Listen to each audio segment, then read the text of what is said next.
BBC World Service. I'd gone to sleep with the radio on, and I woke up at 4, and they were announcing that John Lennon had been shot, and I leapt out of my bed and jumped into my car, and I drove into Radio 1 Newsbeat.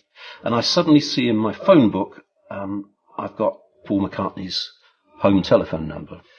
I thought about it because it's a kind of nerve-wracking and responsible thing to do, but I did phone the number, and somebody answered the phone. I asked if they knew about John, and they didn't. And so I passed it on and said, could Paul phone back to Newsbeat, because obviously we would value a comment, but would appreciate that he may not be able to. And today's headlines: after the murder early this morning of the former Beatle John Lennon, police in New York have arrested... Suddenly one of the girls came through and said, Richard, Paul McCartney on the phone.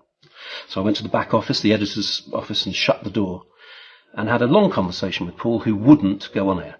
He was so upset, and we talked about John, and we talked about plans that he tells me in the phone call he and John had to get together and try and write music together again, that would have been happening that December.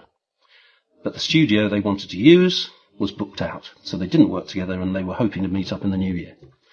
So John Lennon shouldn't have even been in New York on the 8th of December.